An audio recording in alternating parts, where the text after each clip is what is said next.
Stanford University. All right, let's try to get to the heart of some of the aspects of string theory which are really very central. We haven't talked about them, but we've set up many of the questions. We've set up many of the ideas. I want to show you first something which has both to do with why string theory has gravity in it, and it has to do with why there are such unusual constraints on the allowable kinds of string theories that you can have. I'm not going to actually get into 26 or 10 dimensions, but I'm going to give you an example which shows just how tightly constrained the idea of string theory is compared to the idea of point particles. Point particles can move in curved spaces. A very, very simple example would just be, this is something you can look up, I suspect, in elementary mechanics textbooks. Ordinary particles moving on a curved surface. Curved surface could be a sphere, doesn't matter. Some sort of curved surface, it could be positively curved, negatively curved. In fact, it doesn't have to be two-dimensional, but I'm drawing it as two-dimensional. Let's say a two-dimensional surface, and a particle on it. A particle is described by a point on that space, a point and a velocity if you want to know the future history of it. And it moves on a trajectory.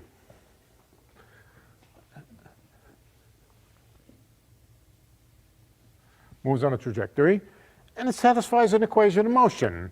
The equation of motion is some form of Newton's equations projected onto the surface.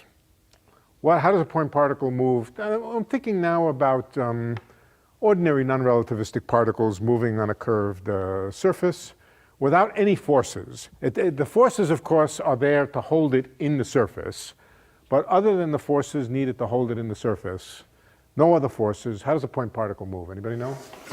Moves on a geodesic, which is another way of saying it moves as straight as possible. It doesn't deviate to the left, doesn't deviate to the right. It moves along a geodesic. That's right. If there are forces on it of one kind or another, then it may move in a more complicated trajectory.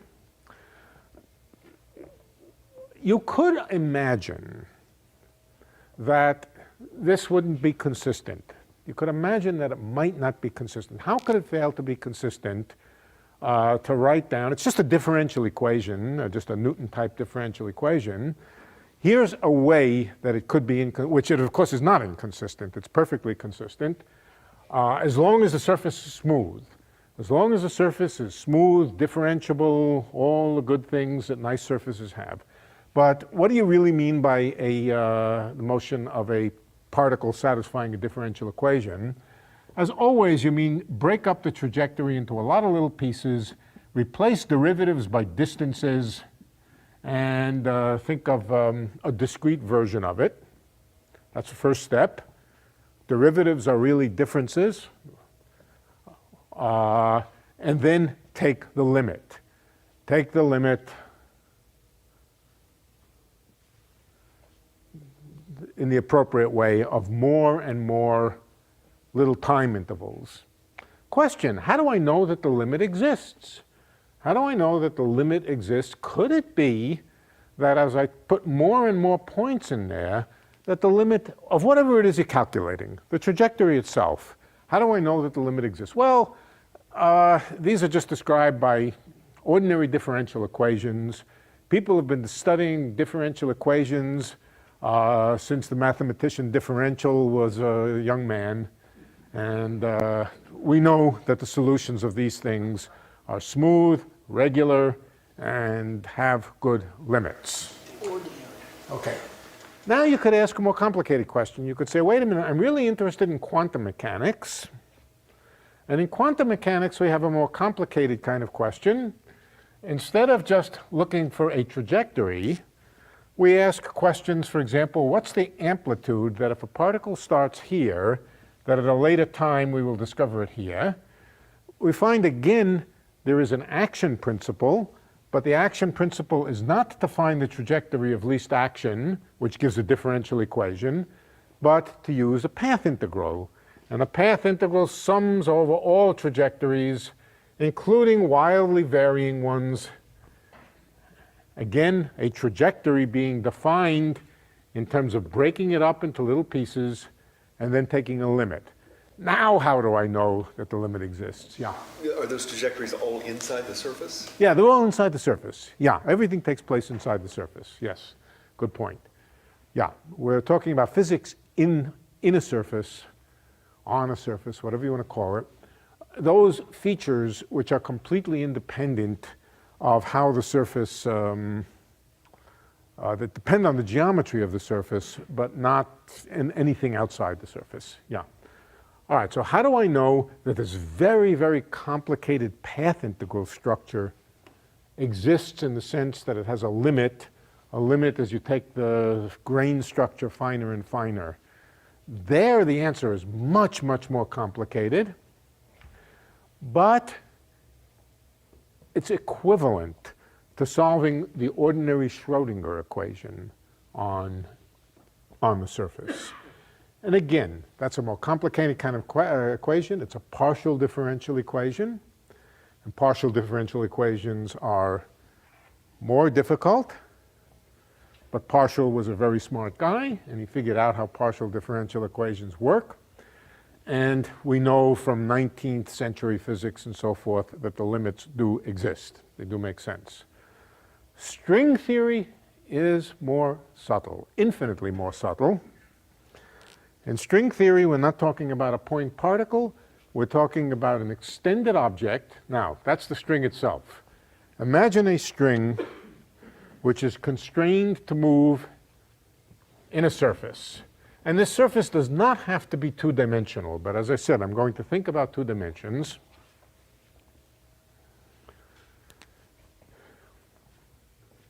Here's the string, and it's a quantum mechanical string, which means it's subject to vibrations. In fact, just to pick an example, let's talk about string theory where the space that the string moves on, in other words, real space, the space that the string moves on is a sphere. And it happens to be a sphere with radius r. It's a sphere with radius r. Oh, let's do a point particle first. In fact, let's do a classical point particle first. Point particle moves on a sphere. What is its kinetic energy or its Lagrangian? As always, it's just 1/2 mv squared, mass times velocity squared, which is also the momentum squared divided by twice the mass. Let's write it that way. P squared divided by twice the mass. But now there's a constraint, and the constraint is that the particle has to stay on the sphere. Nevertheless, this velocity, what that means is this velocity vector is in the surface of the sphere. The momentum vector is also in the surface of the sphere. But other than that, it's just standard classical mechanics. Now, if we were doing quantum mechanics, then on a sphere, the motion of a particle on a sphere moves in a circle, of course, a great circle of size r. The momentum is quantized. How do you see that the momentum is quantized? Well, there's various ways to see it, but let me just give you a very simple way. If the momentum is p and the radius of the sphere is r, what is the angular momentum? PR. PR. PR. So the angular momentum L is equal to p times r, in magnitude anyway. And angular momentum we know is quantized. We know that it's quantized in units of h bar. So some quantized angular momentum here. I'm not even going to bother writing it. Angular momentum is fundamental because it's quantized. So it pays to rewrite the energy in terms of the angular momentum. Let's write P as L over R and stick it into here, then it becomes L squared divided by twice M, let's see, what is it, twice M, and now R squared, right? MR squared. You know what MR squared is called? The moment of inertia. The moment of inertia, in this case, of the point particle over here. And the symbol for it? I. L squared over twice the moment of inertia. So what characterizes the motion of this particle is, first of all, its angular momentum, but the moment of inertia. The moment of inertia plays a central role in the energy levels, in all of the properties of the trajectories, but in particular the energy levels when we're doing quantum mechanics. And that's an important formula. Good? All right. So classical mechanics of point particles is described this way, and the quantum mechanics of point particles is also described this way, L being angular momentum. And we know how to deal with angular momentum. It's quantized. Okay, so all of that is straightforward. Now we want to talk about a string moving on this sphere. Here it is. It's constrained to be in the sphere. The spherical surface is all there is. There is no outside the spherical surface and inside. There's only the spherical surface itself. However, as I said, the spherical surface could be higher dimensional, but for the moment just two-dimensional. And it's going to move around. Good. How do I know that in the limit that I think of this string as a collection of little points, how do I know that the properties of this little string have good limits? The answer is they don't. The answer is not that we don't know. The answer is that the limits don't exist. All right, so let me show you why and what happens. The first thing is to understand a little more about the size and shapes of strings. We want to understand a little more about them. So let's calculate how big, statistically, the string has 0-point oscillations. The oscillators in the string are constantly vibrating, even in the ground state. Because they're vibrating, they give the string a little size. And I'm interested in trying to figure out how big that string is when the 0-point oscillations are included. So how do I do that? I go back to a formula that we had on the blackboard, maybe the first or second lecture. Let's do open strings just for simplicity. Remember this formula? The position of a point on the string, what is sigma? Sigma is the parameter along the string, is equal to a sum over oscillators. Each oscillator has a frequency associated with it, so an n, and we have, let's call it a plus n plus a minus n cosine of n sigma, and there's one other thing, a square root of n downstairs. Does everybody remember that? Probably not. But if you go back in your notes. Yes. Yeah. There may be factors of 2, I don't remember in detail whether the factor of 2 sits in front of it or not, but that's not important. This is the structure of it. Now, what do I want to calculate? I want to calculate in the ground state of the string. Ground state of the string is the state with no oscillations. I want to calculate the mean size of it, the average size of it. So the average size of it, let's calculate the average squared size. We'll square x, let's square x squared, at any point sigma, an arbitrary point sigma. What does that give us? That gives us sum on n and a sum on m. We're going to have a plus n plus A minus n times A plus m plus A minus m over square root of n square root of m cosine n sigma cosine m sigma.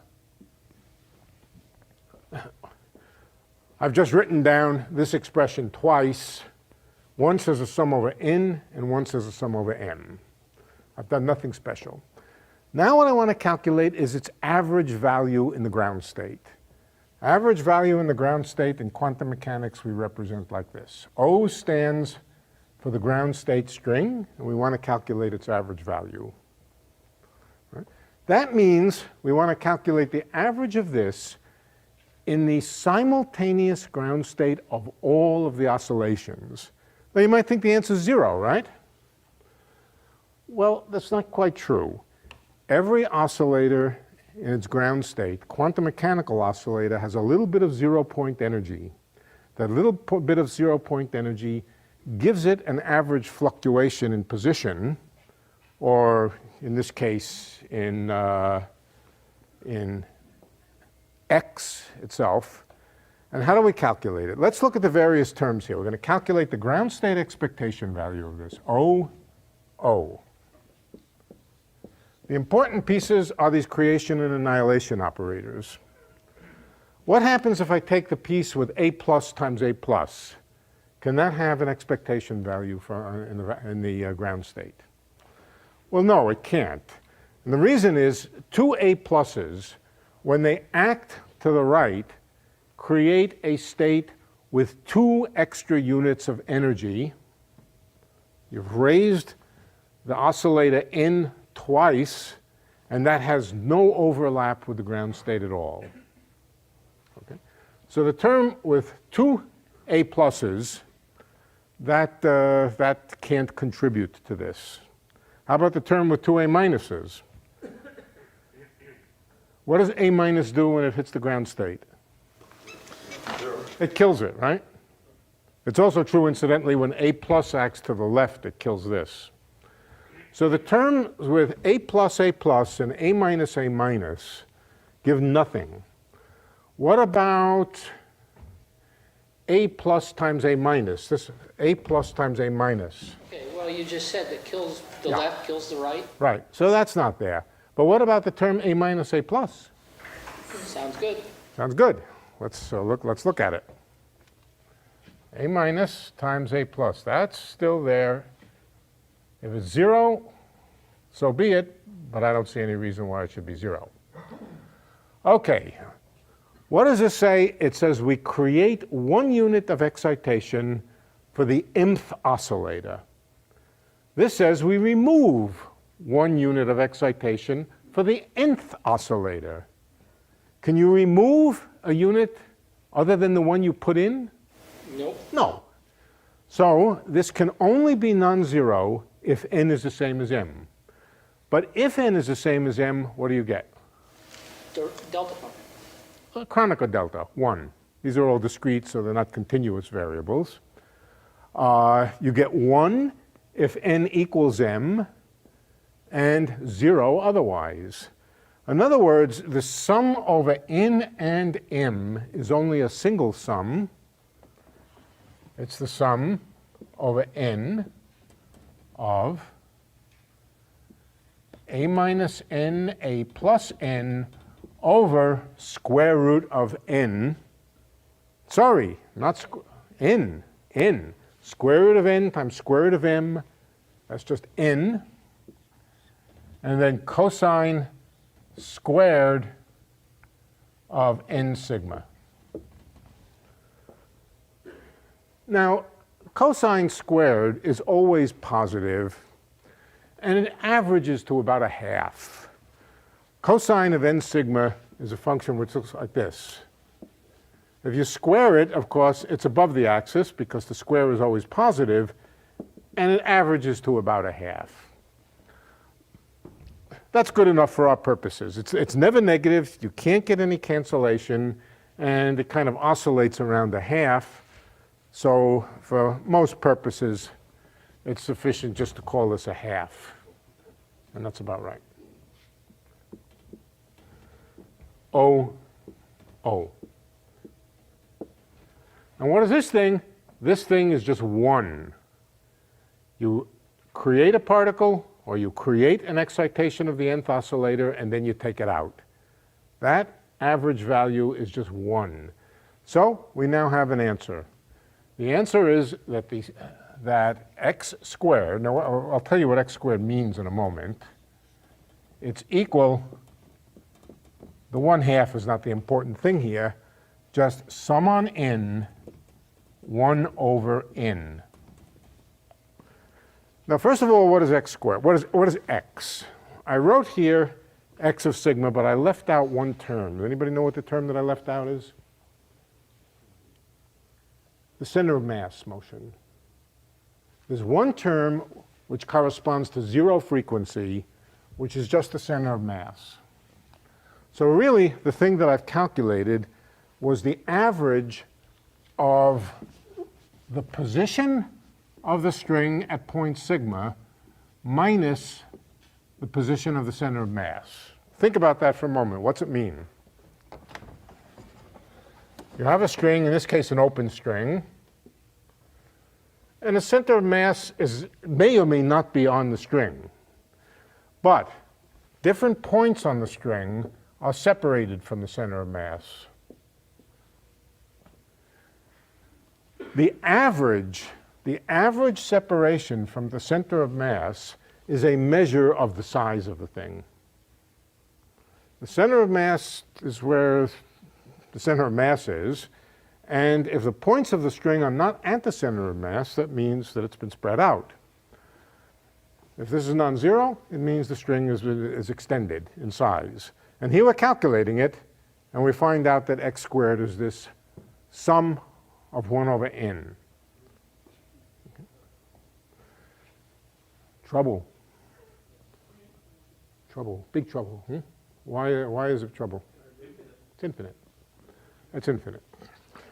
Now, most of these oscillations are incredibly rapid. The large n oscillations are very, very rapid oscillations. Maybe we should just say, really, all those very, very rapid oscillations are unphysical. Cut them off. Only take the first the first 25 oscillations into account and see what happens. Well, then we'll only have log of 25, and log of 25 is not a very big number. How big is log of 25? Log to the base e of 25? Not very big. It's a small number, a moderate number. But then we're not doing string theory. We're essentially doing a string of 25 particles. We're not doing string theory.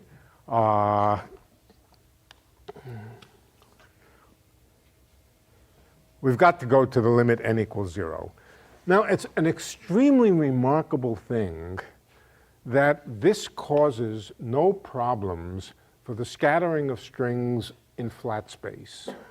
In flat space, it's a real magical, very, very delicate cancellations that make sure that the string, which is essentially infinitely big with rapid fluctuations taking place all over the place, doesn't bombard other strings far away, even though it's extended out all over the place. They're very rapid fluctuations. It's an amazing set of cancellations which makes sure that all of this works out. But those cancellations don't always work. They work in some geometries and not in others. So I'm going to show you what goes wrong on the sphere, and it doesn't go wrong in flat space. First of all, the message of all of this is, first step, terminate this sum at some maximum n, a maximum frequency. Later on, we're going to have to repair the damage by letting the maximum frequency get larger. Now we can ask, how does this string behave as a function of n max? In flat space, here's the way to think about it. As a function of n max, the string occupies a certain region of space. It's the region of space whose x squared, or r, whose r squared is equal to the logarithm of n max. The higher we make n max, the bigger it seems to spread out, but very, very slowly, but nevertheless it seems to spread out. Well, if this is moving in flat space, it has an energy which is just 1/2 its mass times p squared. It doesn't matter that it's spread out. The motion of the center of mass of a billiard ball, this big, that big, moves exactly the same way as the motion of the center of mass of a proton. It moves the center of mass, well, of course it's not the same way, it has a different mass. But in flat space, the motion of a particle, the center of mass of a particle, separates off the fact that it's an extended object. You don't have to remember the fact that it's extended if you're just interested in the center of mass motion. But that's not true in curved space. In curved space, they don't separate off so easily. So let's see if we can figure out what's happening here. Here's the string. Let's put the string up at the North Pole here. The string is up at the North Pole. And if I make as my first approximation that there's only 1 or 2 oscillating modes, well, we could start with no oscillating modes. If there were no oscillating modes, then the string would be a point. It wouldn't be spread out at all. It would be just be a point. Then the string would just be a point, and it would be over here, and it would move as an ordinary point particle. How does a point particle move? It moves with an energy, which is the square of the angular momentum, over the moment of inertia. And what's the moment of inertia? It's just proportional to mass times the radius squared of the sphere. If we set m to 1, then it would just be the square of the radius of the sphere.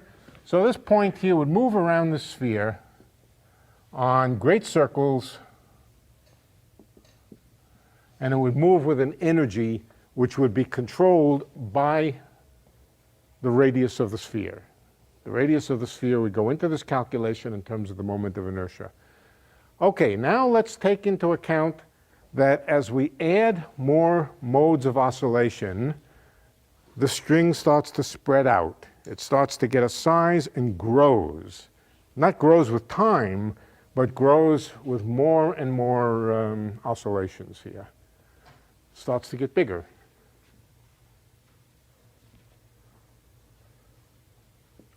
It fills up some region which looks about like that. Incidentally, if you ask what does it look like on the average, it simply looks like a tangle. The more modes that you add, the more and the bigger the tangle is. All right? It's fluctuations on top of fluctuations on top of fluctuations, and this thing starts to get bigger. Now think about its motion around the center of mass of it. Think of the center of mass of it moving on the same great circle. The center of mass will still move on the great circle, but what about its moment of inertia? Moment of inertia about an axis. Here's an axis. It's moving, it's going around that axis. The relevant quantity is the moment of inertia about that axis, and it's governed by the square of the distance to the axis. The moment of inertia about an axis is proportional to a sum. It's an integral over the mass distribution. Each little piece of the mass distribution, you take the mass of that little piece and you multiply it by the square of the distance to the axis that you're rotating about. Now notice that this point over here is closer to the axis than this point up here. In fact, let's go to extremes. Let's suppose we include so many modes that, all right, let me draw this better. It droops down to about over here. It's rotating around the sphere this way. it's on the sphere, it's not inside the sphere, it's on the sphere. The point on the sphere up here, that is a distance r from the axis. What about this point over here? How far from the axis is it? Is it less than or more than r? Looks less than, doesn't it? But that's deceptive because we forgot that the sphere is really a sphere. It's really a sphere. It's like moving the point down to here, okay? With the axis going in this direction, it would be the same distance. So this point over here, which is out here somewheres, is the same distance from the axis as this point, okay? But how about this point over here? It really is closer to the axis than the point up here. So what's going to happen when I calculate the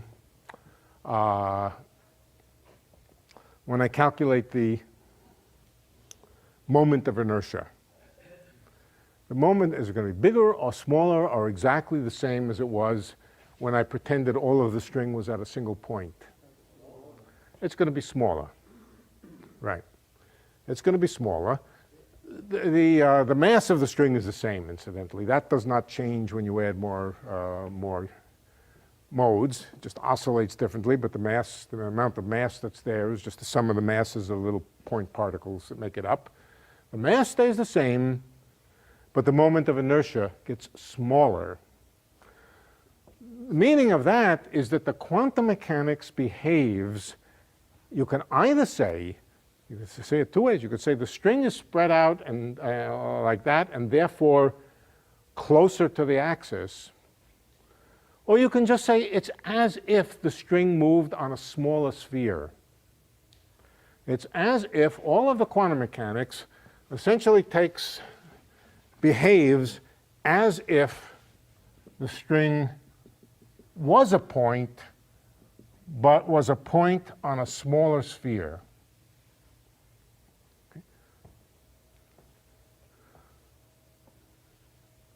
But the more modes that you add, the bigger the string gets.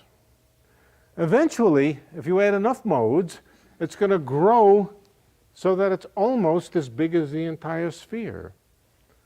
In other words, well, let's go to some extreme where it fills up a good fraction of the sphere. In that case, the effective moment of inertia is going to be much smaller than the moment of inertia would have been if it would have been a point particle. But even worse, there's no limit, or at least as n gets larger and larger, the string begins to cover the whole sphere, and the effective moment of inertia is actually zero. The average position of it is right at the center. If the effective moment of inertia is zero, well, that's a zero in the denominator here. That's not a good thing for the motion of anything. So why is it zero? I mean, it's still spread around. There's a It's radius. as if the thing, Well, no, it's not zero. It's not zero, but okay. No. You have to be. It does go to zero, but you have to think about it in a different way. What you do is you say the string behaves. If you only take into account, let's say, a dozen normal modes, then the string behaves as if it were a point on a closer circle. But now, instead of a dozen normal modes, let's take 24 normal modes. Then what it does is it starts to behave like a string on this inner surface here. This is not obvious. This is what is called renormalization group. Renormalization group is a way of following the system as you add more and more degrees of freedom. What you can follow it honestly is for a small change in Nmax. But once you follow it for a small change in Nmax and you find out that it's behaving as if it were a lump, let's say this big, now you add more structure, it begins to behave like a collection of lumps that also form a string. and you just do the whole process over again. You say with a dozen normal modes, it behaves as if it were more or less a point on an inner region here. Now you add more of them, and it begins to make itself into a string of these same lumps. That has the effect of pushing it in again, and eventually it just pushes it to 0. So there is no limit. There is no limit. The limit of a string moving on a curved surface, and this is due to the curvature. If it weren't due to the curvature, you wouldn't have this effect. It's due to the curvature of the sphere. This happens in any number of dimensions that as you add more and more modes, the behavior does not tend to a finite limit.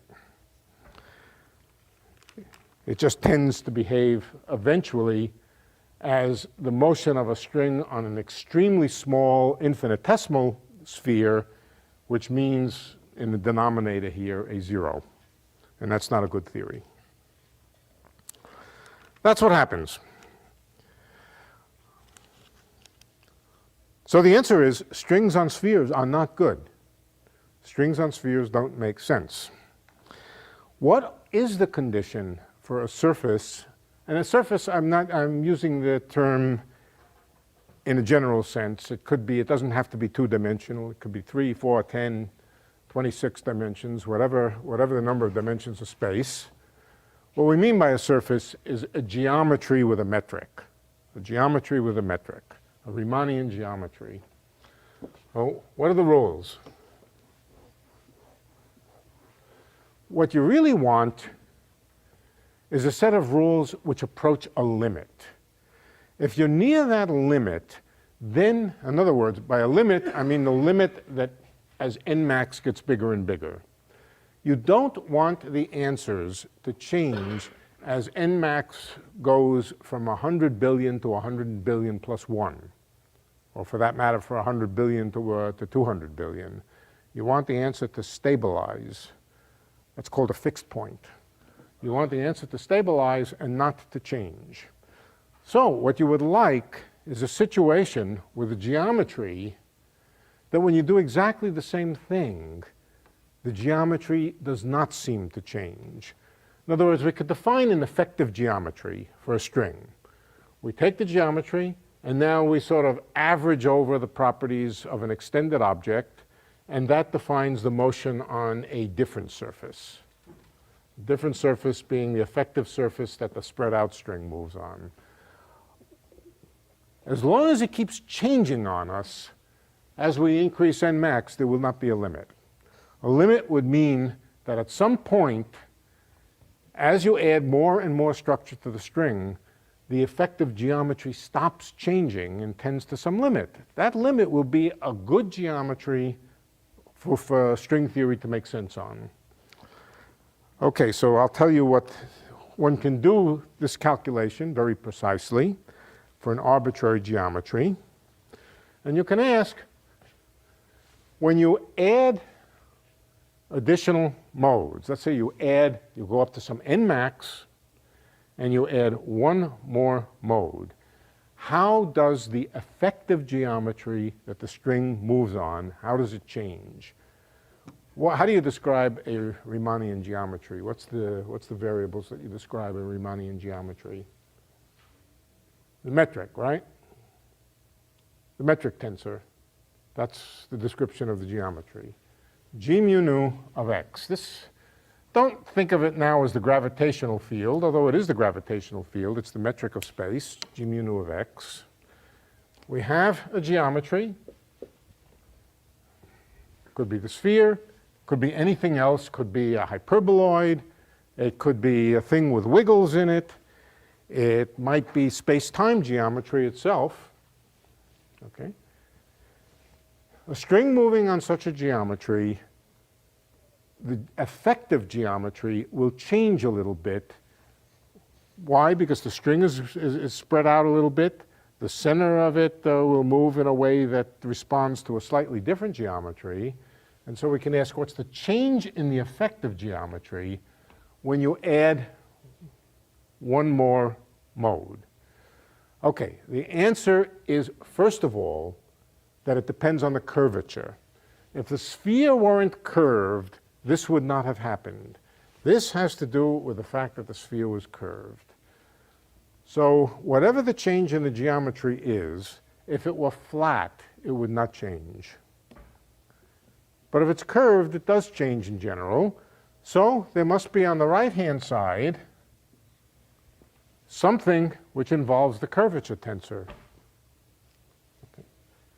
The left-hand side is a tensor with a mu and a nu, a second-rank tensor, symmetric. Just a minute. So the right-hand side has to be a tensor.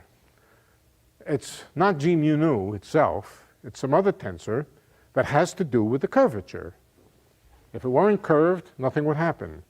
So it must be that on the right-hand side is something involving curvature. Curvature is called capital R, and the full curvature tensor has 4 indices. It's a thing with 4 indices. R, let's say mu, nu. No, let's not call it mu and nu. For the moment, let's just call it alpha, beta, gamma, delta. You can put all 4 downstairs, upstairs, doesn't matter. It's often written with 1 index upstairs and some indices downstairs. Okay. This equation doesn't make sense. The indices don't match. But is there a thing that you can make out of the curvature tensor which also has only 2 indices and which is symmetric? Anybody know? The Ricci tensor. The Ricci tensor is simply the contraction alpha alpha mu nu. That's called R mu nu, and it's the Ricci tensor.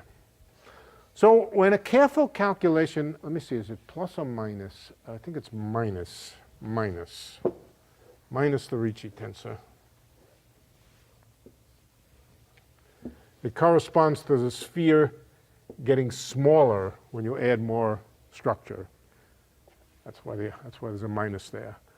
This is the equation that governs how the effective geometry of the string changes as you add more and more fluctuation to the string. Mathematicians have a name for this equation. It's called Ricci flow. Ricci flow is a tremendously important part of mathematics, and it's an equation that if you start with a geometry and then you change it in accord with this equation, what happens is it starts to deform and it flows, the geometry flows. Okay, it's called Ricci flow. It has very important applications in mathematics. I don't know whether it was discovered by string theorists or first discovered by mathematicians, I'm not sure, but that's what this is. It's a fuzzing out of the geometry because the points have gotten fuzzed out. It's a kind of diffusion of the geometry which is fuzzing it out. The points have gotten fuzzed out by the fluctuations of the strings, and the effective geometry behaves this way. Is there a function of n max there somehow? No, this is the change when you, all right. The change when you add, it's the logarithmic change. It's the change when you change the cutoff by a factor. Yeah. Change in the logarithm of the cutoff to be exact. Right? But it doesn't matter. It's the change as you change the cutoff. Now, what we're looking for, though, is geometries which don't change when you change the cutoff. We want something stable. We want to say we're talking about string theory on this or that space. We don't want the description of it to keep wandering away as we add more of these modes. So what we really want are geometries which are stable and don't change when we change things, when we change the cutoff. What does that mean? That means geometries where the Ricci tensor is 0. If the Ricci tensor is 0, that's like saying it's, well, it's not like saying it's flat. Flat space is does have Ricci tensor 0, of course. It has all of its components of curvature equal to 0. So flat space is an example of this. Question is, are there other examples of spaces? This is called Ricci flat. If a space has vanishing Ricci tensor, it's called Ricci flat. Ricci flatness is essentially the condition that strings can propagate sensibly on that geometry. Okay. Have good limits as the number of modes goes to infinity. All right, so there's a condition on the geometry. It's called Ricci flatness. It could be the space-time geometry that the string is moving in. In fact, that's the way you'll think about it for the moment. The space-time geometry has space directions, time directions. But anybody know what that equation has another meaning. Yeah. It's essentially the Einstein field equation for the gravitational field. The Einstein field equation for the geometry, it's the vacuum Einstein field equations. Einstein in vacuum. No matter, just gravity and curvature. I'll write out the Einstein equations for you, and then I'll show you that it's the same as this equation. Anybody remember the Einstein field equations? Something equals R equals T. Something like that. Something like that. It's a tensor called capital G mu nu. It's called the Einstein tensor, and the reason it's called capital G is because it's got something to do with gravity. But it's also equal to R mu nu minus 1/2 G mu nu R. Okay. Well, R, what is R? R is R alpha alpha. Or, yeah, R alpha alpha. And that's equal to T mu nu, where T mu nu is the energy momentum tensor. Energy momentum tensor means the energy momentum of cookies, the energy momentum of a cup of coffee, but not the energy momentum of the gravitational field. Everything is in here other than gravity. Okay. The vacuum Einstein field equations mean the field equations for the gravitational field when there's nothing on the right-hand side, 0. That's called Einstein vacuum equations. Are there any interesting solutions to this equation? What are the solutions of this? Schwarzschild is one, but Schwarzschild has a nasty singularity in it, so it's no, well, Robinson-Walker also has singularities, but no, the Sitter space requires a cosmological constant. No, just gravitational waves. Just gravitational waves. Just that's it, gravitational waves. It's similar to Maxwell's equations without sources. Maxwell's equations without charges. Do they have any solutions? Yeah, just plain just electromagnetic radiation. Gravitational radiation also exists. The solutions of this kind of equation here in 4-dimensional space-time. In 4-dimensional space-time, in other words, 1 time direction, 3 space directions, the solutions of this include all kinds of things like gravitational waves, interacting gravitational waves. Gravitational waves can do complicated things in Einstein gravity, but there's a whole family, an infinite parameter family of complicated solutions of these equations. All right? Now, we're interested in Ricci flat. This doesn't say R mu nu equals 0, but let's take, when I put one index upstairs and one index downstairs, that's called the trace, when I sum over alpha and alpha. All right, let's raise one index. Let's write it R mu nu minus 1/2 G mu nu R alpha alpha equals 0. What's G? What is this thing here? 1 mu, G with 1 mu downstairs and 1 upstairs. That's a Kronecker delta. Right, so that's just Kronecker delta, delta mu nu, delta mu nu. And now set mu equal to nu and sum. Call them both alpha. R alpha alpha equals 1/2, or minus, sorry, is equal to 1/2. What happens to this when you set mu and nu both equal to alpha and sum? I think you get 4, right? 4 for the 4 directions of space. So this becomes either plus or minus 1/2, maybe times 2, R alpha alpha.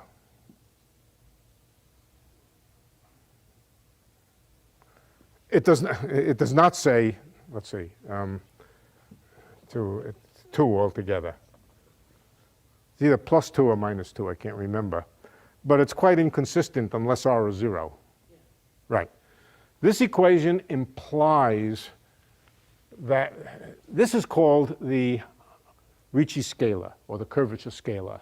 The curvature scalar must vanish if Einstein's field equations are correct, if they're satisfied. So this is not there. And the Einstein field equations in empty space is just R mu nu equals 0. What have we learned? We've learned that the only acceptable geometries in which strings make stable sense and in which the geometry doesn't change and change and change and change as you add more degrees of freedom are the solutions of Einstein's field equations.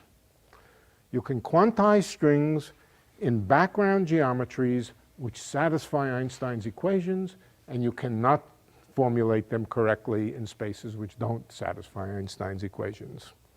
That's pretty impressive, that out of the consistency condition for strings to have a well-defined geometry in the limit that the number of degrees of freedom becomes infinite, you derive Einstein's field equations for geometry. That's an extremely impressive fact. Question? Yes. Would there be a connection between the Ricci tensor being 0 and the idea that it maps conformally?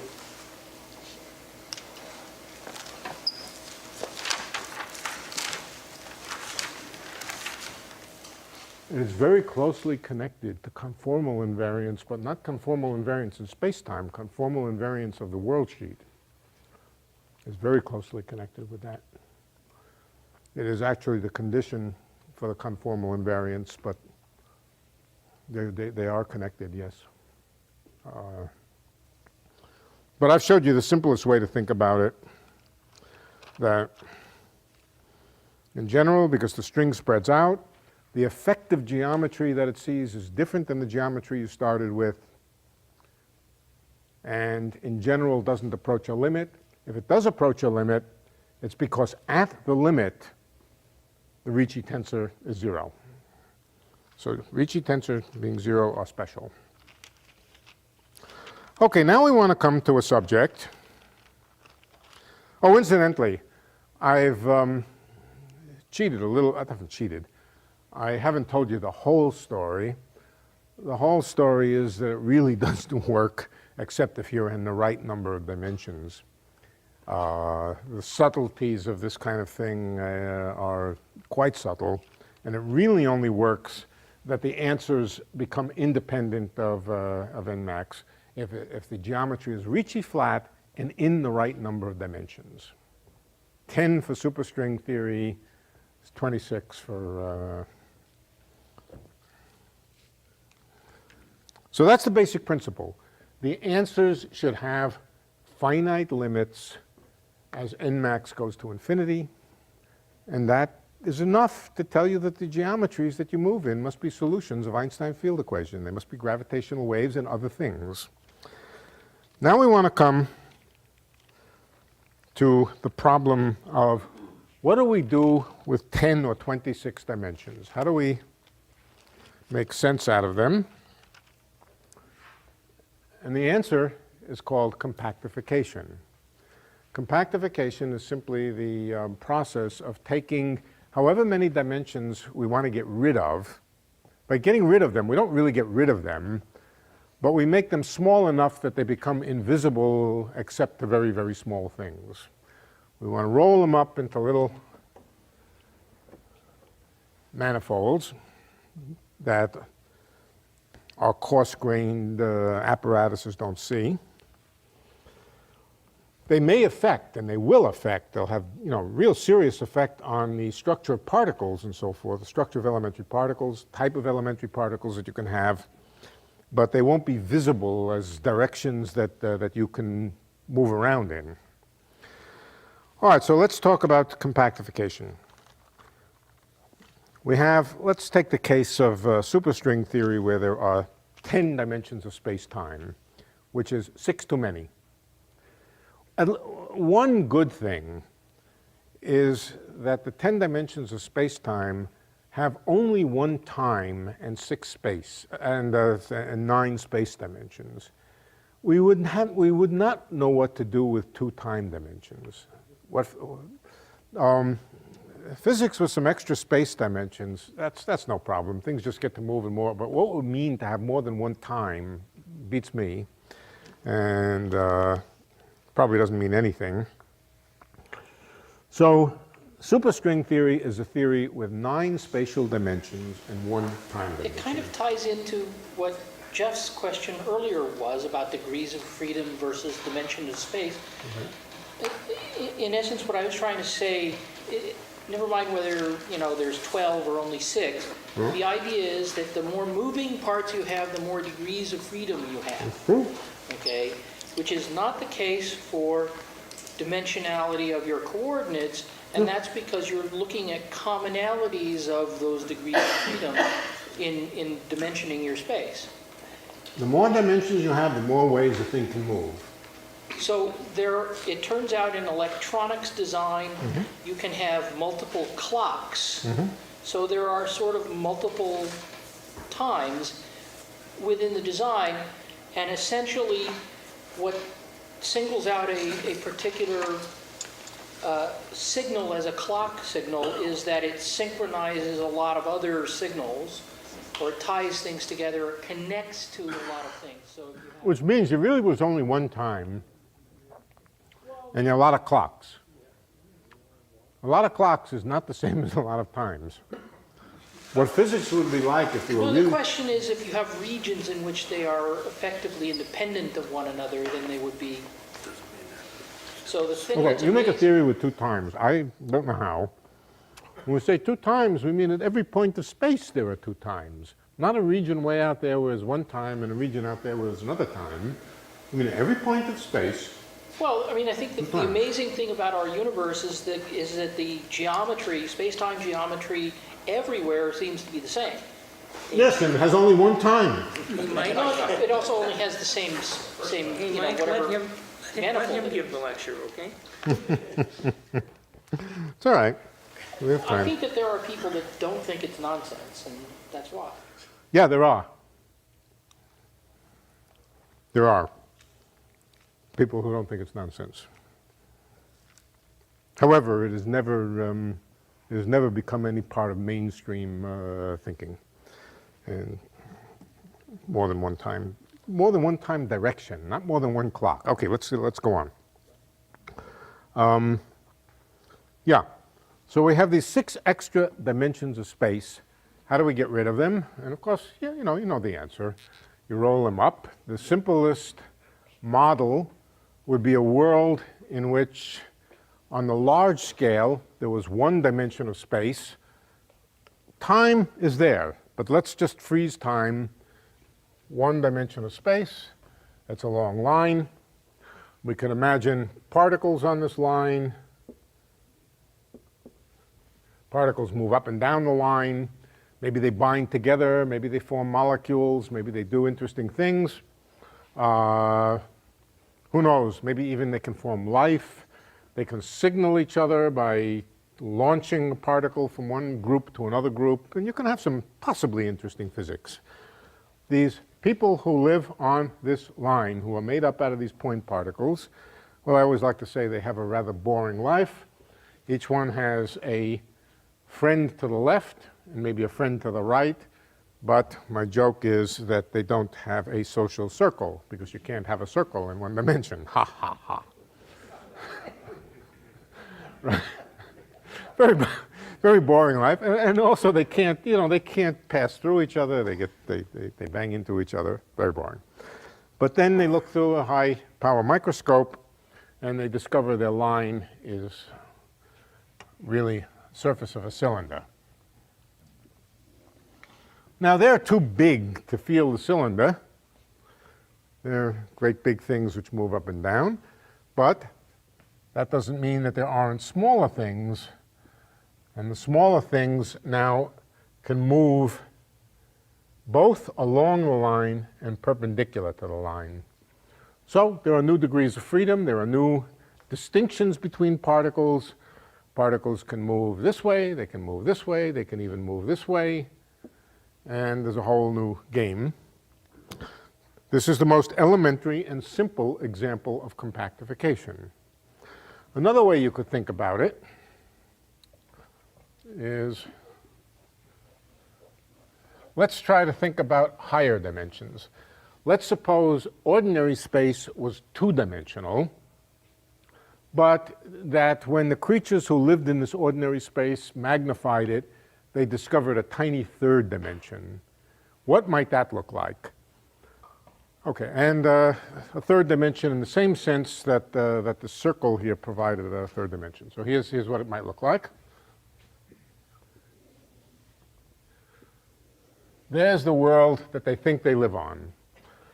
But now they look under a microscope and they discover that there's a direction perpendicular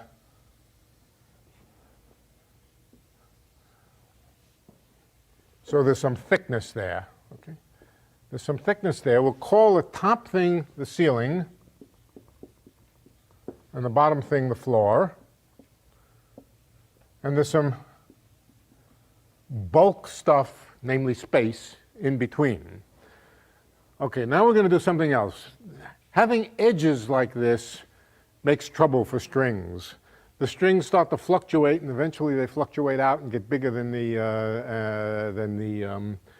distance between the floor and the ceiling.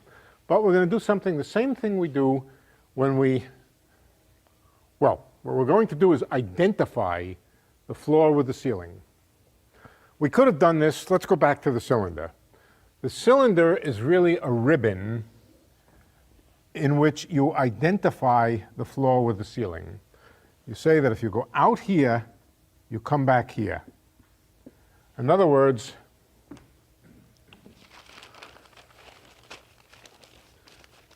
here's the ribbon, and the cylinder is obtained from the ribbon by identifying one edge with the other edge. When you go out here, you come back in here. Same thing here. The floor and the ceiling are identified so that when you go out the ceiling here, you reappear on the floor. Now this direction, there is no edge. There's no edge anymore. And this perpendicular direction here has the topology of a circle. It's periodically identified. This would be an example of compactifying 1 out of 3 dimensions. Can you compactify 2 out of 3 dimensions?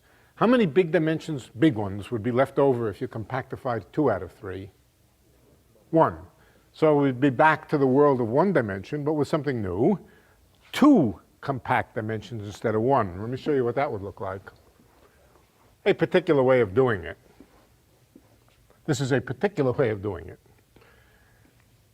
Take well, let me make it bigger.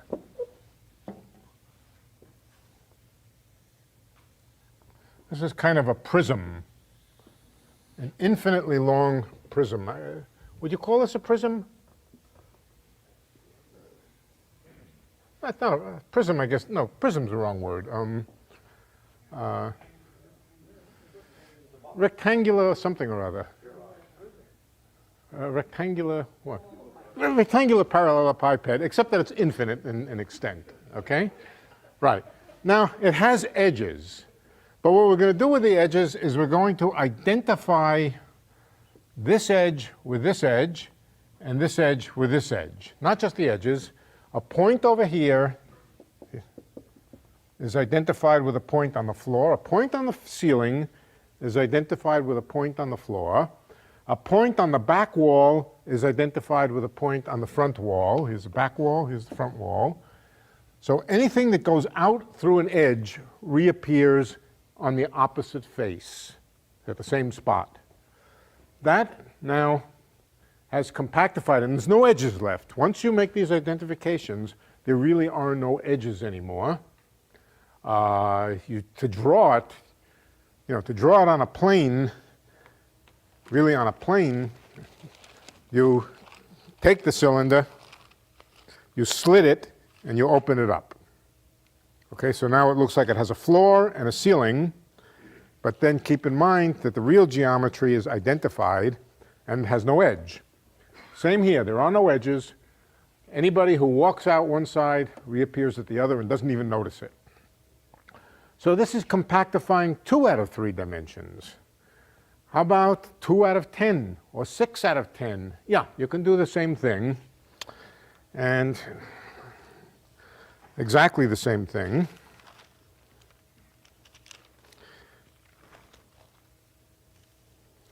And this process is called toroidal compactification. Okay, what does it have to do with a torus? Let's talk about tori, because tori are the simplest geometries to use for compactification. The edge of this here, this face over here, is a torus. It doesn't look like a torus. It doesn't look like a donut. But topologically, it's a donut. So let's talk about tori. The simplest torus is a circle. That's a one-dimensional torus. It's just a circle. All right, you say a circle doesn't look like a torus. Well, don't worry about it. We're going to define the thing that does look like a torus. All right, let's take a torus. Incidentally, when we talk about a torus, we're not talking about a shape embedded in 3-dimensional, a 2-dimensional shape embedded in 3 dimensions. What we're talking about is a topology. We're talking about the topology of the boundary, not the interior of the torus. We're not talking about a solid torus. We're not talking about a donut with the dough on the inside. We're talking about the mathematical surface of the torus. Okay? And what we're talking about when we use the word torus is the topology of the surface. Okay, there's a torus, and let me now do something to it. I'm going to cut it over here. Well, let's cut it over here. I'm going to take a scissor and slice it around here. Now remember, we're not talking about the stuff that's inside the torus, we're only talking about the surface. Cut it and open it up. What does it look like? It looks like a finite piece of a cylinder, right? But I have to remember we've taken it and opened up. All right, it's not the same as the torus, but it's topologically the same as the torus as long as we remember that this point is identified with this point is identified with this point. Anybody who walks along here and crosses this edge, that's over here, comes back over here, that's over here. All right, so we've done the same game, except we've taken a cylinder now and identified the left cut here with the right cut through the cylinder over here. That is now mathematically a torus. But we can go another step. We can now take our scissor and cut it along here.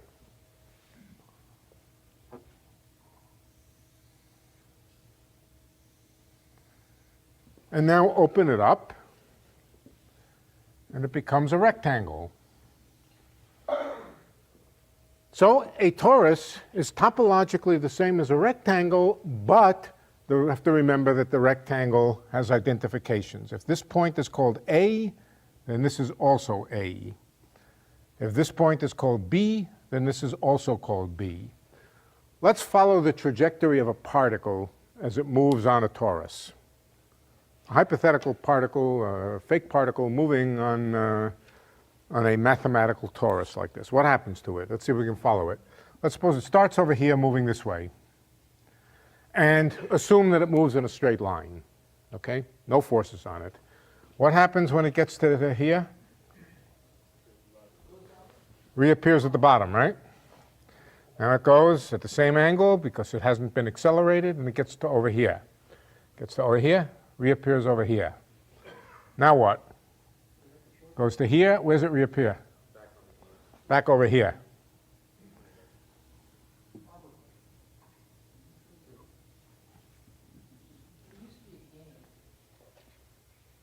Right. Okay. Depending on the angle and depending on the ratio of the sides of the torus, it will either, if the ratios of the sides of the torus are rational and some other good things, it will simply repeat itself and eventually find itself on the original line again, so that there will be a finite number of bands like this and then repeat itself.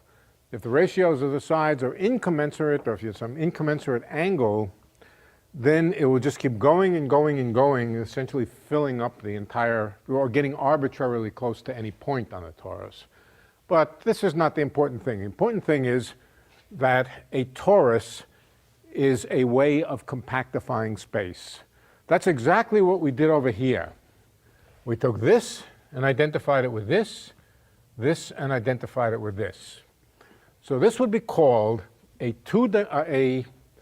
compactification of two dimensions, keeping the third one uncompactified, but the compactification would be a torus. Tori are especially simple geometries for compactification. There are other geometries that you could try, and people do. I can't draw it quite the same way, but you could take a line times a sphere. A line times a two-dimensional sphere, so that every point on the line, a little fly moving up and down or a little insect moving up and down that line would be able to move along the line or along a sphere attached to each point on there. Just as there's a torus attached to each point here, you could do a sphere. For reasons that I'll come to, spheres are not good things to compactify on. All right, so this is the toroidal. Now, can you do the same thing with higher dimensions? Let's suppose we wanted to get rid of 3 dimensions. To get rid of 3 dimensions, we want to invent a thing called a 3-torus, a 3-dimensional torus. We want to take 3 of the dimensions and make them into a torus. Yes, that's not hard. You do exactly the same thing. You take a cube. It doesn't have to be a cube. A parallelepiped, or whatever you call it, and now do the same kind of identifications. This face over here, A, is identified with this face over here, A. This one over here, B, with this one, B. And the back side of a C, this is on the back, is identified with C in the front. That becomes what is called a 3-torus. It has the topology of a 3-torus. Again, no edges, although if you try to draw it, you draw it with edges. And that would effectively shrink 3 directions. If you made the torus small, in any case, if you made it physically small, it would hide 3 dimensions, at least from your coarse-grained measurements. So if you were doing string theory in 10 dimensions, and you compactify 10 space-time dimensions, compactify 3, you would have 7 dimensions left over, 1 time and 6 space. That's also not what we want. So what do we want to do? We want to get rid of 6 dimensions. So we make a 6-torus. A 6-torus I can't draw on the blackboard for you. I suppose I could draw a 4-torus, but we clutter up the blackboard terribly. What's the figure, the 4 cube called? What? Yeah. And then identify faces of that. but, or volumes of it, you'd be identifying volumes of it. But mathematically, all you're doing is adding axes and making identifications. Yeah. It seems like all these dimensions, all these spatial dimensions greater than 3 come back on themselves. Yeah. Is there some... They're periodically identified. They're periodically identified. Yeah, they come back on themselves. That's fundamental, I guess. Well, You can't go infinite like X, Y, and Z can. you could have 6 or 10 or 9, whatever it is, dimensions which don't come back on themselves. It just wouldn't be our world. You ask, why did nature choose to compactify some dimensions and not others? That we haven't got the vaguest idea, but we do know that we live in a world of 3 dimensions. Why do we assume the other dimensions are spatial? String theory or no other theory that I know, quantum field theory, none of them make sense with more than one time dimension. Yeah. We know we have one real time dimension. There's no more room for more. But why beyond the 4 do we assume that the remaining dimensions are spatial? What else would they be? What else should they be? I'm not, well, I've got some ideas, but my point is that just because we can't identify what they are, why do we assume they are spatial and curled up as opposed to something else that we just don't understand? Because we can understand this. It doesn't mean it's the real world. It means it's a thing we can study, find out its properties, see how it behaves, and compare it with the real world. If you just say, maybe it's something and we don't know what it is, okay, we'll stop, we're dead. This is easy, it's straightforward, it's not enormously subtle, not these tori. These tori are pretty easy. They're not enormously subtle, they're solvable. We can work out what particle physics is like. We can work out what the world in such a setup is like. And we can ask, how close is it? How similar is it to the real world? That's the only reason.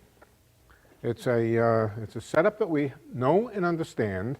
It has gravity, it has quantum mechanics, it has particles, it has bosons, it has fermions, and we can study it. It also has black holes. So we can study the black holes and find out if they do this or that. That's the reason. What does it lack? It's too symmetric. It has supersymmetry and other symmetries that are just too symmetric. Right. Some things it lacks and some things it has too much of. So, yeah. Yeah, when you take the bagel and turn it into a rectangle, topologically they're equivalent, but if you look at the distance of y on the inside of it... Yeah, don't think about the distances. Right. These are when a mathematician speaks about a torus, or a physicist for the most part, he's talking about a topology, not talking about a geometry. Now, in fact, the torus, when it's presented as a rectangle, let's talk a little bit about how many inequivalent tori there are. What are the parameters of a torus? All right, it's a rectangle. So first of all, it has an overall area. Okay. Or equivalently, it has a length and a height, a width and a height. Okay. So it has a width and a height, which are 2 parameters. One of those parameters is the size of it. You could take it to be the area. Call that a size parameter. The other is and that's the product of the length times the width times the height. There's also the ratio of the width times the height. You could call it the aspect ratio or the shape. All right, so here is a long, thin torus. Here is a broad, fat torus. But these are the same. These are really the same torus. Or that is to say, they're geometrically identical. They're geometrically identical. Every point on here is equivalent to a point on here. This maps to this maps to this. We've just turned the picture on its side, and we haven't made a new kind of torus. All right? So one thing we can say is there's the ratio of the sides, but the ratio of the sides does not go from 0 to infinity. It goes from 1 to infinity. Why 1 to infinity? Because when it's less than 1, the ratio, let's say, of the horizontal to the vertical, this is bigger than 1, this is less than 1. But they're the same torus. So the ratio of the sides can vary from basically from 1 to infinity. Or from 0 to 1, either way. Either way. In fact, you usually take from 0 to 1. You can go from 0 to 1. Anything else? Is there anything else that, that you can do to change the torus? And the answer is yes. Here's the game that we haven't discussed. Let's go back to our piece of cylinder. We're going to identify the left edge, the left circle over here with the right circle over here. But before we do it, let's imagine a twist by an angle, so that you don't identify this point with this one up here, but you identify it with a displaced angular point. This one over here is identified with here. This one over here, identified with that. You imagine in your mind, before making the identification, making a little twist, right? And then making the identification. That's something new. And what it looks like, let's see. Let's do it vertically. Let's draw it this way.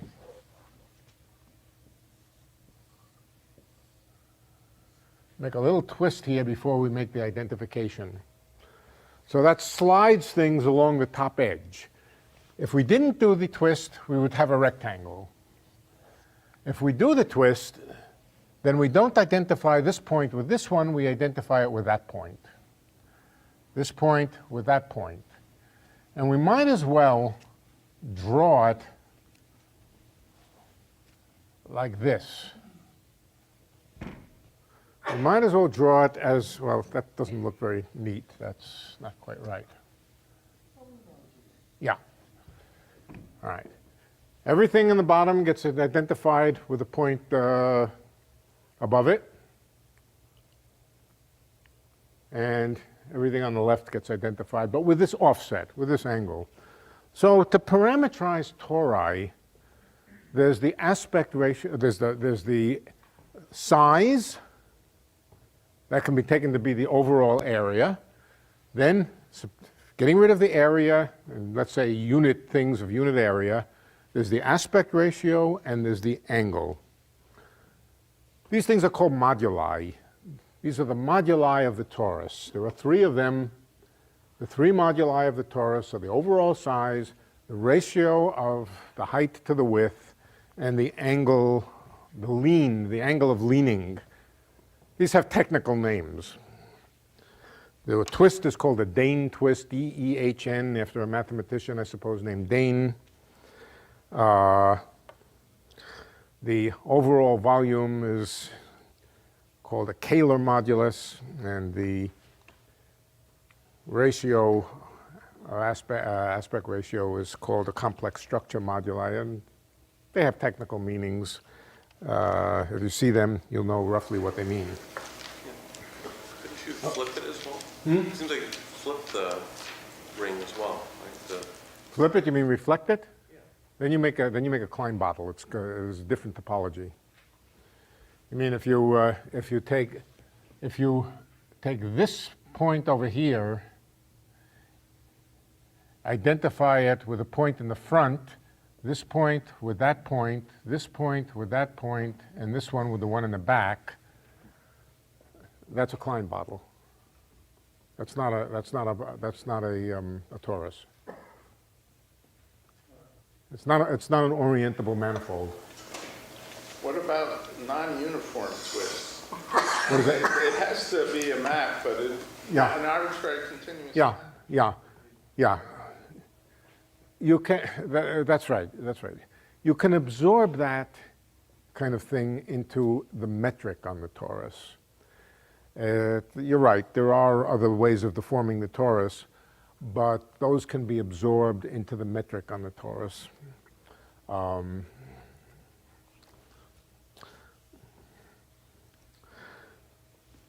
These tori are all flat. They have flat geometries, or they can be given flat geometries. Since they can be drawn on the blackboard without stretching them, I don't mean the real donut. The real donut is a truly curved surface. It has curvature. On the outer boundary, it has positive curvature. On the inner, near the hole here, it has negative curvature. I'm talking about this mathematical structure that's been mapped onto the plane in this way. It's completely flat. Triangles on it have 180 degree sum of their angles, even on this one. And in particular, it's not only flat, but it's Ricci flat. It's Ricci flat and it's flat. And so string theory on these geometries is well defined. It's a good mathematical structure for string theory to exist on. It's by far the easiest way to hide other dimensions. And it's called toroidal compactification. It's not good for the real world. The real world is more complex than that. But I thought I would show you what the simplest form of compactification is. Now I'm going to, let's take a 5-minute break. Somebody wanted to make an announcement, I can't remember. Yeah, there you are. Yeah, tori are all flat. Tori are all flat. Tori is the plural of torus, you realize. Tori are all flat in any number of dimensions. And therefore, they're also Ricci flat. And because they're Ricci flat, string theory, strings moving on tori are good things. They have a sensible, well-defined mathematics. There are other Ricci flat spaces where you can take 6 dimensions that you don't like and get rid of them by compactifying them not on a torus, or not by replacing them by a torus, but by replacing them by other Ricci flat manifolds. In particular, there are a class of Ricci flat manifolds which are known as Calabi-Yau manifolds, which have very special properties and where string theory is a good theory. These are incredibly complicated. They're far beyond the scope of this course, but they're also the kind of things that string theorists, which have enough complexity and lack of symmetry that they do look more like the real world. But they don't really involve any really new concepts that some mathematical concepts to be sure. They're very mathematically difficult objects, but no really new principles come out of, they just look more like the real world. And I'm not going to try to get into them. Torus is good enough for us. We can see some very interesting things when we start to explore string theory on a torus.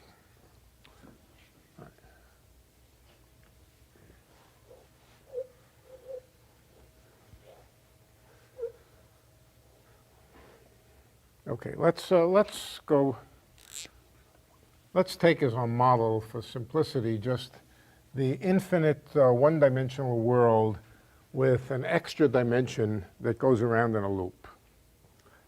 You see why I call a circle a one-dimensional torus?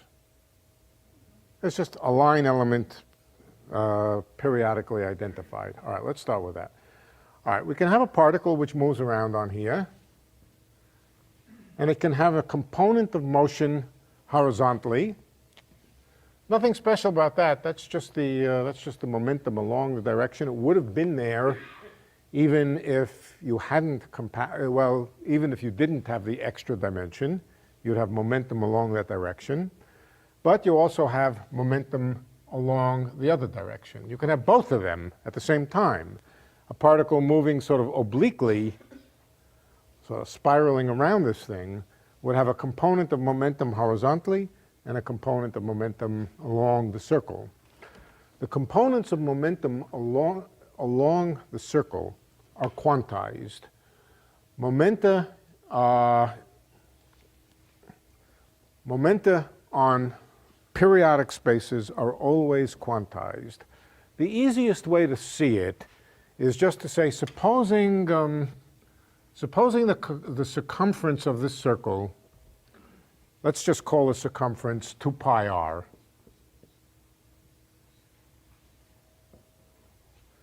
That's just what I'm calling the circumference.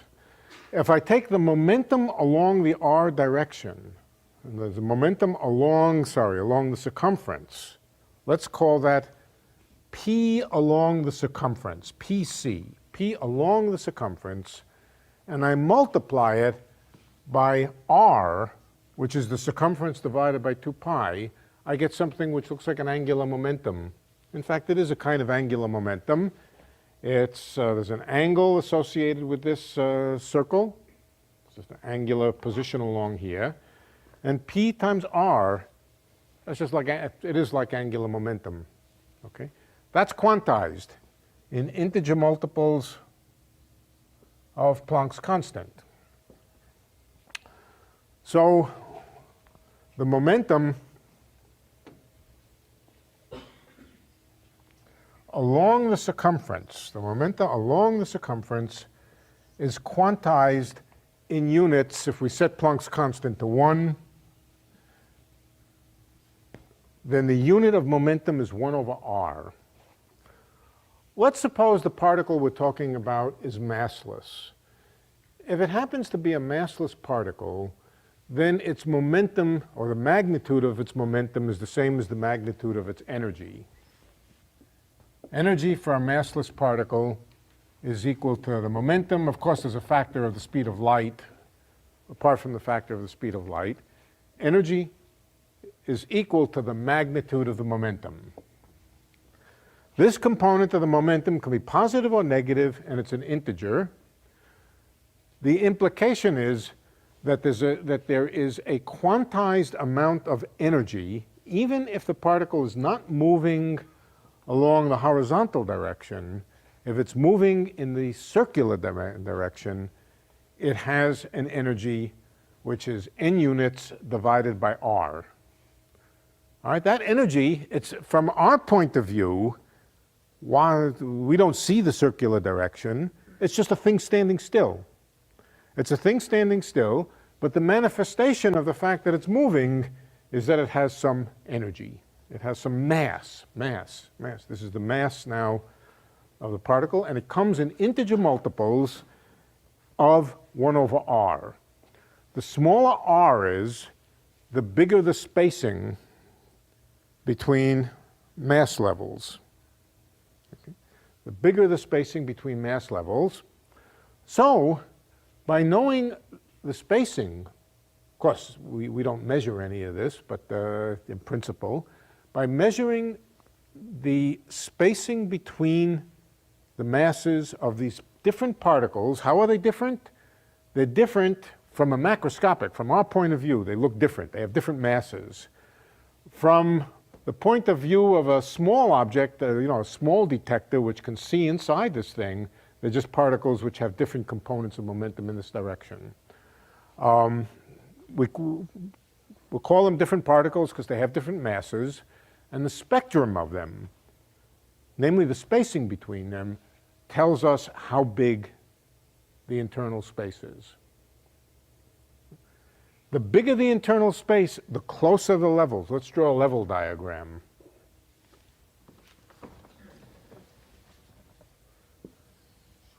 Energy. Energy equals 0 or mass.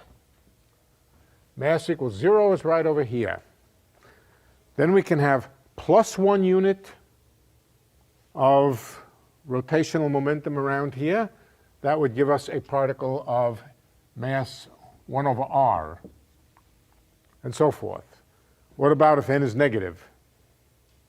Does that mean it has negative energy? No, the energy is the absolute value. I think I erased it.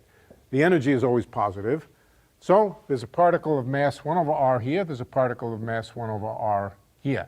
2 over r minus, or 2 over r. The spacing between the mass levels is a direct reflection of how big the circle is. The smaller the circle, the larger the spacing. If this circle is very, very big, then the levels are very, very close together. So if we discovered excited states of particles which were very, very, very densely spaced, we would say, ooh, it looks like there's an extra big, rather big dimension. If we find that the spacing due to this kind of motion is very, very sparse, then we say that dimension is small, right? Okay. So these are the energy levels for the components of mass of or the mass of a particle, where the particle is simply a particle moving around this direction. Now you can do something else in a compact space. You can have a different kind of particle, which from the outside, meaning from the big dimensions, just looks like a particle, but which has an entirely different structure. Oh, incidentally, if all particles are strings, if particles really are strings, then I might want to draw this as a little string over here.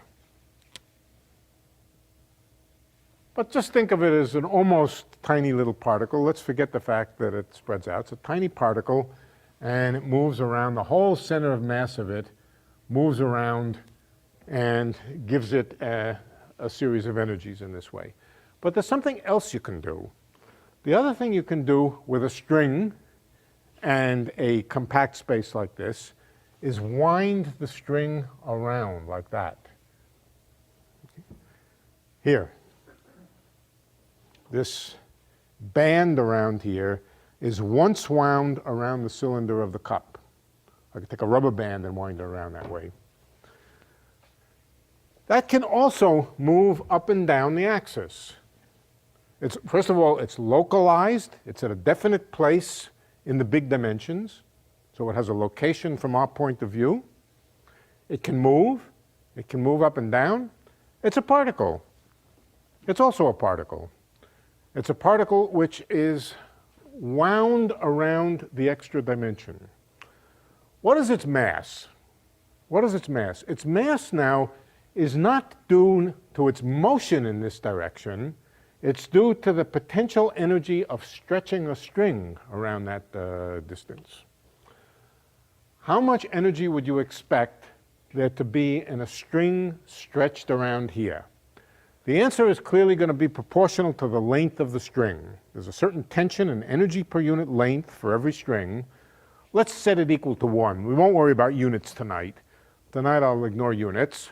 Just work in units where the string tension is 1. If a string is stretched out to a certain distance, then the mass that that string has is proportional to the length of the stretched string. How about a string which is wrapped around this direction? What would you expect its mass to be proportional to? The circumference, r. Yeah, the radius of the circumference. So this one will have a mass equal to r, or proportional to r. But you know, you can wrap it around several times. That I can't do with the coffee cup, but I can draw it, I think.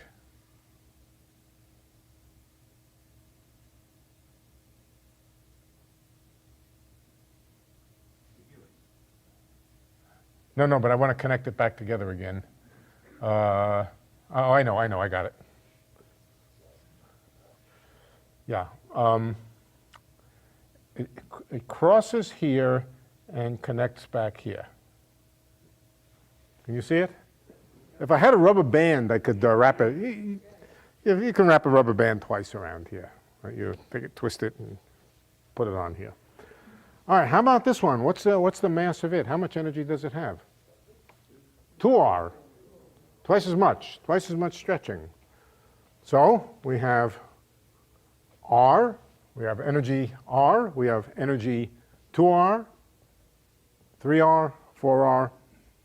If the string has an orientation, in other words, if you think of the string as having a direction, then you can wrap it positively or you can wrap it negatively. Here's one wrapped positively, here's one wrapped negatively.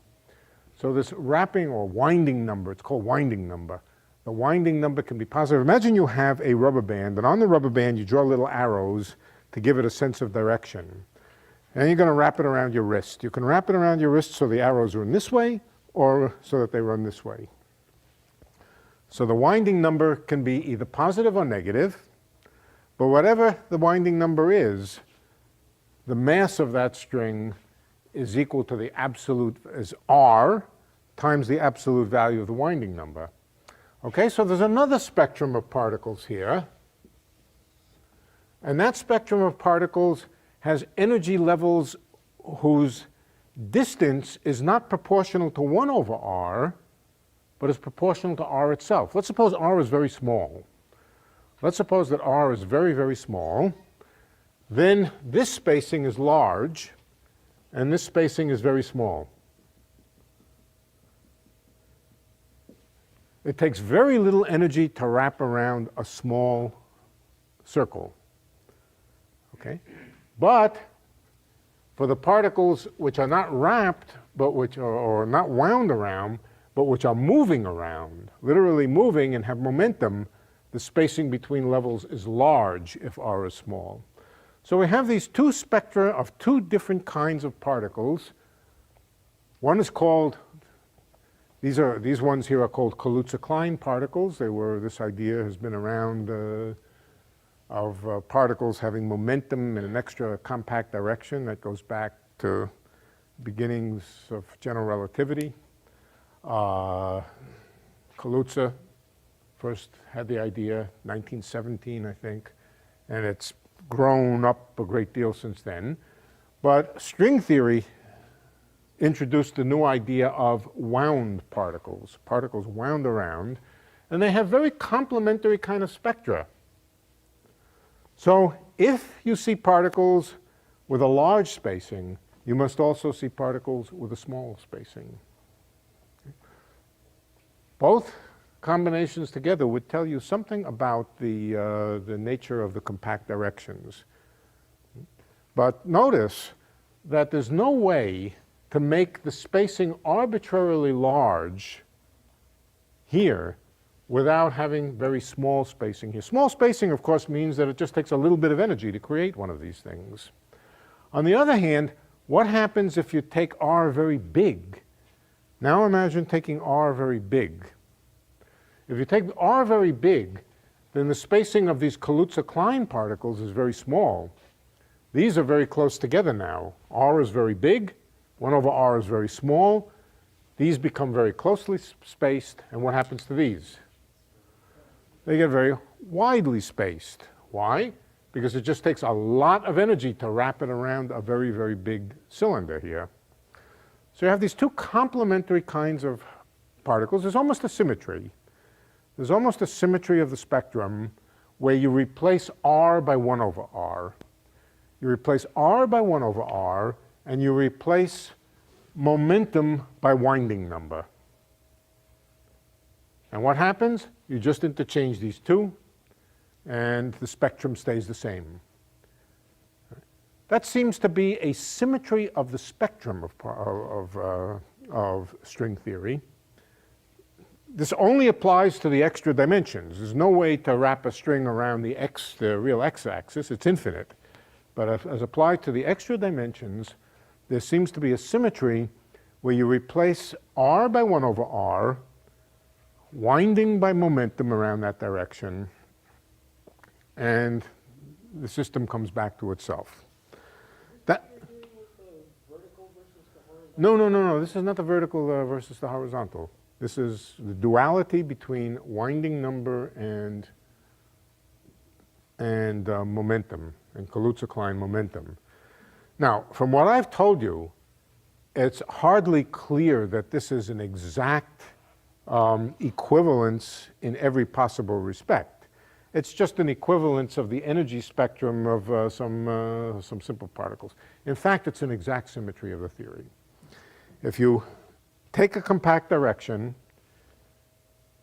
and you start shrinking it down smaller and smaller, well, at some point, incidentally, the spectra will be equal. There's some radius. There's some radius where the spacing between the Kaluza-Klein particles and the winding particles will be the same. We could call that r equals 1 in some units. At r equals 1, the spectrum are the same. Otherwise, they cross. If you start trying to make the radius of compactification smaller and smaller, you eventually get to this point where when you cross it, you can either think of it as saying that the size is smaller than 1, or you can interchange winding and momentum and say it's bigger than 1. There's no sense, in a certain sense, it's not possible to think about string theory where r is smaller than a certain size. Oh, you can think of it if you want to make it smaller than a certain size, but all that happens is it rearranges itself so that it looks like string theory on the larger space. Yeah. Does R less than 1 and R greater than 1, are those different kinds of particles? Are they all fermions? Or?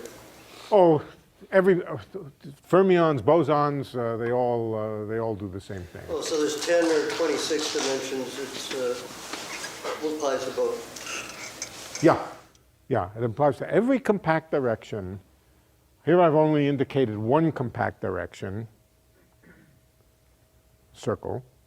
We can apply it to problems with several compact directions, but this is a kind of freakish, surprising result that's characteristic really of string theory. It is not characteristic of point particles moving in on closed spaces like this.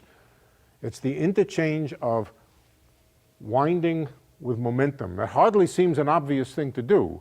Remarkably, the entire theory, the scattering amplitudes, the spectrum of particles, the whole works is symmetric under this interchange. Was one open strings and the other closed strings? No. They're both closed strings. Closed strings. Open strings, it doesn't make any sense to wind around. They just unwind themselves. No, they're both closed strings.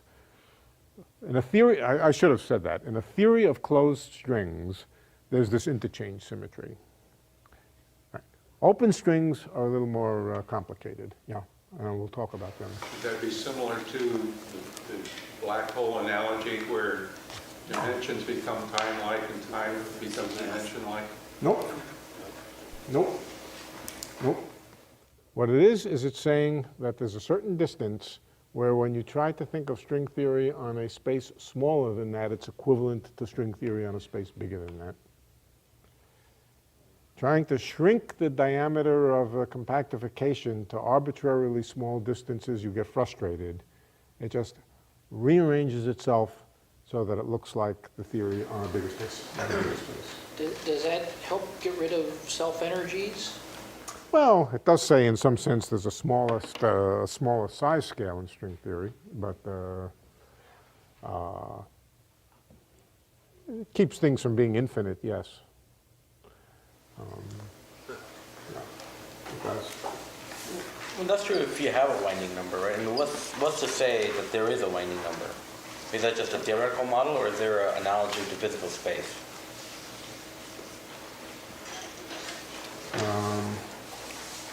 In the absence of a winding number, right? And you have just the...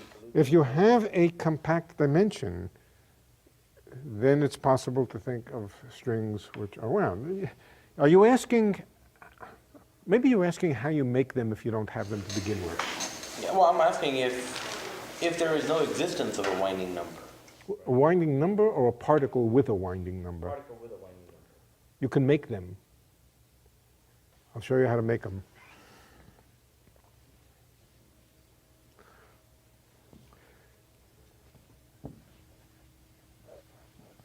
we do have to start with something.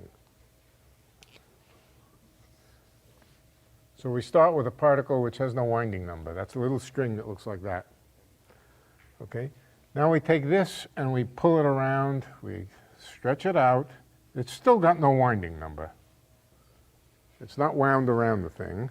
And now we stretch it all the ways around here so that it comes back the backside and comes up over here. Can you see what I've done? It still has no winding number. The winding number of this piece is canceled out by the winding number of that piece. So you take your arm, you take the rubber band, and you pull it around, and then take, the two pieces here, and that's what you're left with.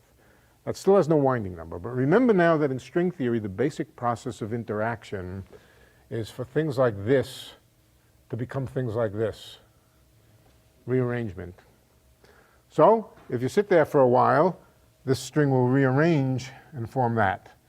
Now what does this have? It has two particles with opposite winding number. Okay? We still have a net zero winding number. One is wound one way, one is wound the other way, but now they're disconnected and they're free to separate. Throw that one away, just eject it out of the system, give it some velocity, and when it gets off to Alpha Centauri, forget about it, and you're left with a particle with winding number. So whether you like them or not, you can't forbid them. Some things you can try to forbid. You can say if they're not there to begin with, they'll never be there, possibly. Some things you can't forbid because you can imagine that the processes of the theory itself, the important processes in the theory, can force them on you, and these get forced on you. Of course, they always get forced in pairs, but you can, you throw away half of them and just do some experiments with the remaining ones.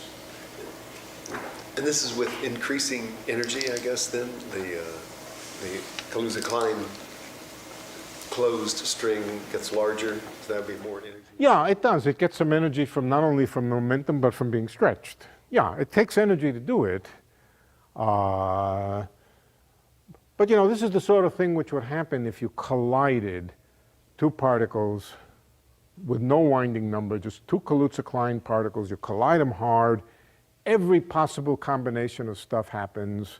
And among the things which would happen is these winding and anti-winding things would go flying off. And the logic is the same as the logic of electric charge. Supposing the world started with no electric charge, does that mean there would be no electrons? No. Any kind of collision that would take place would create electrons and positrons, and then the positrons could go flying off to some other place, and you'd be left with electrons. So the logic is really no different than electric charge. You can't not have electric charge because you can always make it in pairs.